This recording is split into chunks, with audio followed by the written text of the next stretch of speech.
Hello, hello. Great to have you here. I hope you're doing really well. Today, what I want to do is to discuss what one scholar has termed the spirit of inquiry in early Buddhism. Sometimes people ask me sort of why I like early Buddhism in particular, why it attracts me. And there are various reasons, and of course, I'm not going to say that I only like early Buddhism. That's not true, but the reason that I particularly tend to gravitate towards it, or one reason, has to do with this very sort of what we might term a spirit of inquiry. In Bhikkhu Sujato's recent paper that he wrote on the difference between Theravada Buddhism and early Buddhism, and I did a video about that paper. I'll leave a link to that video down below if you haven't seen it. But in any event, in that paper, Bhikkhu Sujato, who is a Theravada monastic, argues that early Buddhism had this sort of spirit of inquiry about it. What he says is this: in practice, the Theravada tradition is still often based on rote learning and acquiescence to authority. The method of learning in the early Buddhist texts is much more based on dialogue, on question and answer, and on personal discovery. The Buddha not only said that it was okay to question and investigate him, he gave detailed means to do so. Now, so while I would argue that, in fact, there were some limits to the way that one could question the Buddha even in the early texts, especially for people who were his own disciples. In other words, I don't really think that this spirit of inquiry was quite as universal as Bhikkhu Sujato suggests, at least in this passage, although I think he knows, in other passages he knows well, that it's not quite so unlimited. And nevertheless, the point that he's making is, I think, a good one. It's particularly refreshing how in early Buddhism everything is seen as relatively open to inquiry. Perhaps that's partly because this is when everything started. The ground was open for the Buddha. There wasn't yet a set group of dogmas, of doctrines to believe. Instead, it was all new. And that kind of refreshing newness that we find expressed in these early texts leaves, I think, a lot of latitude for us to do our own investigations and come at it in that sort of beginner's mind kind of light. So what I want to do in today's video is to look at one very famous repeated passage that we find in the early texts that expresses this kind of openness. There are various points that are made in this passage. And I want to go over those points, and then I want to, after that, take one of them in particular that's relatively famous, a famous one-word expression of the Dharma that we can look at in more detail. And then finally, I want to look at one early sutta that expresses in some depth this idea behind this kind of spirit of inquiry. So to begin with, let's look at this repeated kind of passage that we find in a number of early texts. In this, people generally say something to this effect: the teaching is well explained by the Buddha, visible in this very life, immediately effective, inviting inspection, relevant, so that sensible people can know it for themselves. So in this passage we have 6 different related descriptions of the Buddha's teaching. Now this is a translation by Bhikkhu Sujato. These words can be translated in different ways. 5 of them are single words and one of them is a short phrase. And we'll look at each of them in a little bit of detail. There's 6 of them, so I'm not going to go through them in great detail, but I want to give you a flavor for what each of these is meant to mean. Firstly, the Dharma, or the teaching, is said to be well explained. This is, I think, pretty clear what is being expressed here, that the Buddha is good at getting it across, and I won't spend too much time on that one. The second point is, and the Pali word here is sandittiko, is that it's visible, that it's right in front of us. It's something that we can see for ourselves. It's something, in other words, that we don't have to take on faith. We don't have to take it on authority, that somebody says something is true. We can see it for ourselves. And there are various ways in which we can understand this. For example, when the Buddha teaches that all things change, that's something that we can see directly for ourselves. We don't have to take it on somebody's say-so. And I'll have more to say about this particular idea of sanditiko, of being visible, in a moment. Third, the Dharma is said to be akaliko, which can be translated in various ways. One way of understanding this is to say it's timeless. Another way to say it is, or understand the word, is something like without delay. Bhikkhu Sujato has immediately effective. That is, it's something that's without time in some respect. Perhaps we can understand the Dharma as being akaliko, as being timeless in the sense that it's not true at one time and false at another. It's always true. Or we can understand it to be immediately effective, immediately apparent to us in some sense, because it's something that we can see right here and right now. We don't have to wait for it. There's no delay in seeing it. We don't, for example, have to wait until the afterlife or until some future life in order to be able to recognize the truth of the Dharma. Instead, we can see it right in this very life. Fourth, the teaching is said to be ehipassiko. This is a compound term which is derived from two different terms meaning come and see. In other words, it's the sort of thing that we can come and see for ourselves, or that we should come and see for ourselves. It's something that we don't need to, again, we don't need to take on faith. We don't need to take on somebody's authoritative say-so. It's something that invites us to investigate for ourselves, to come and see for ourselves. This also means that it's not some sort of secret teaching which is held only by a select few who keep it to themselves and don't let us see it, because we're expected to see it, again, for ourselves. And we're not expected also to learn it simply by rote. In other words, it's not something that we learn from a book and so understand intellectually. Instead, it's something that we should practice with. The practice, indeed, is what's going to allow us to see it for ourselves. Fifth, the teaching is said to be opanayiko, which literally means that it leads us on. That is to say, the teaching leads us in the direction of liberation, in the direction of nirvana. It's not simply a teaching that's just about all things for all people. It's instead a teaching for some particular end. Bhikkhu Sujato's translation of this is that it's relevant. That's sort of a free translation, I would say, but captures the essence here, which is that the teaching is for some particular relevant end. Finally, sixth, there's a short phrase, pachatang veditabo vinyuhi, which essentially means that it's to be known by the wise for themselves, or Sujato has known by the sensible people for themselves. The idea being here, there are a couple of different things in this little phrase. First of all, it's to be known by the wise or by sensible people. That is to say, it's not really going to be apparent to everybody. You have to have a certain little bit of sensibility or wisdom in order to be attracted by the teaching. Again, it's not going to be necessarily for everyone. Once we gain a certain amount of this wisdom, of this innate wisdom or sensibility, then we will be attracted to it.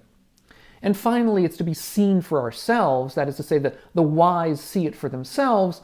This we should understand to mean that nobody can give it to you from outside. People can teach you the general idea, but you have to come to know it yourself. Nobody can know it for you.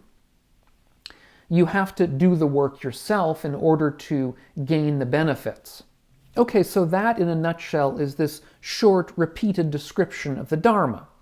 Now I want to go over in a little bit more detail about one of these aspects, which is this aspect of being visible here and now, or sanditiko is the Pali term.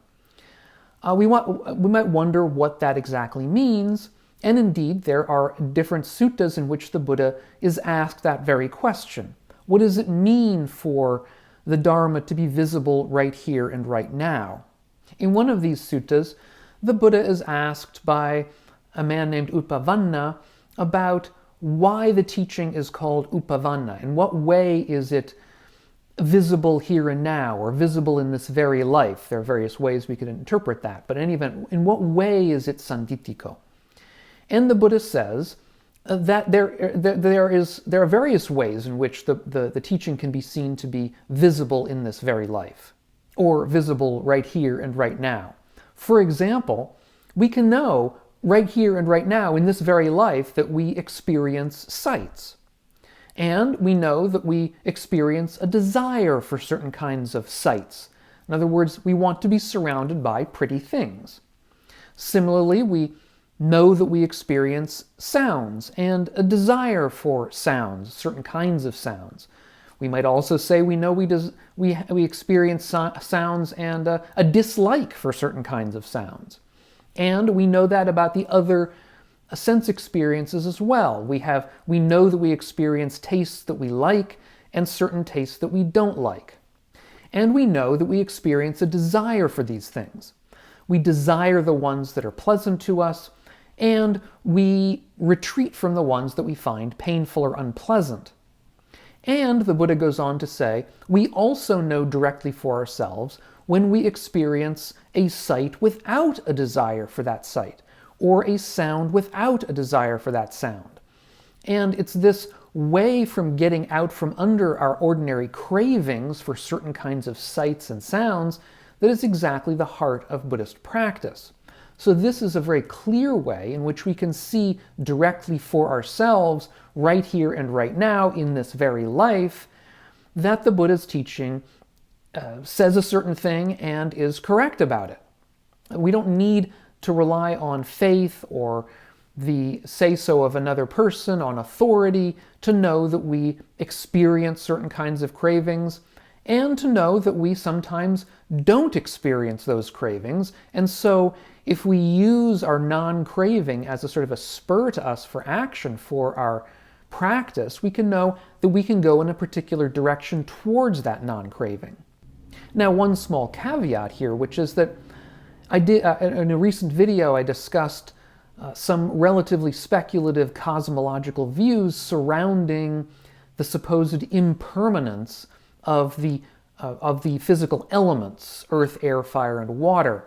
I'll leave a link to that video down below in the notes if you haven't seen it.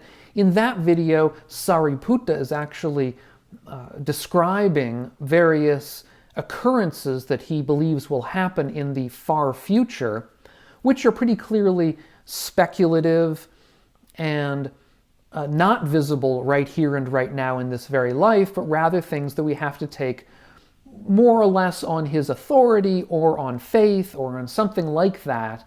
So I don't want to leave you with the impression that all of early Buddhism is necessarily grounded quite in the way that the Buddha's teaching is in this sutta that I just mentioned with Upavanna.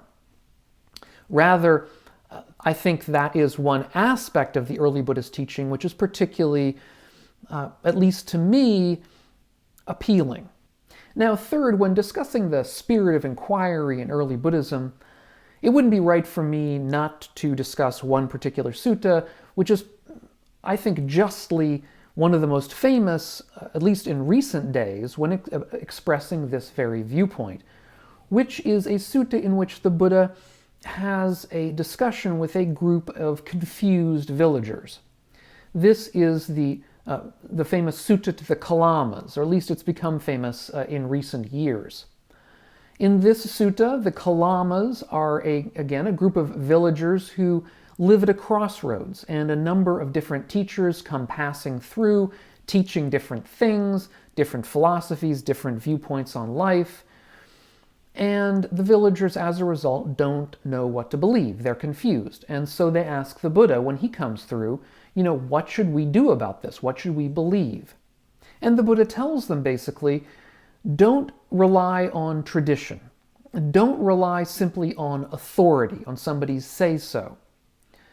Don't try to spin your own kind of armchair theory about the world.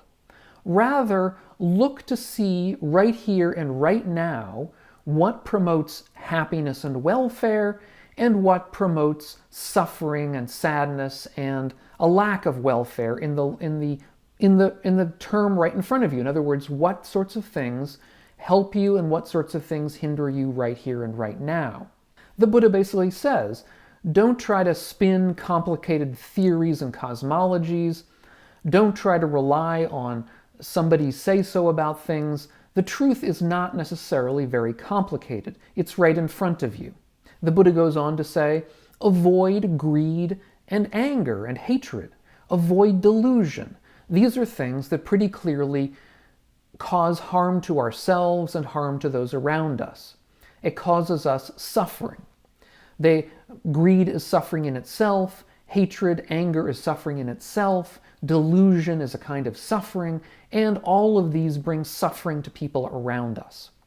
On the other hand, the opposites of greed and hatred and delusion, that is, being generosity, kindness, compassion, sympathetic joy, these kinds of things, wisdom, are the kinds of things that bring us benefit, that bring us happiness, that are for our long-term welfare. And these are things that we don't need to believe based on faith in somebody else. We don't need to believe it based on somebody's say-so. We can see it right here and right now in front of us when we're dealing with people with kindness rather than with hatred, for example.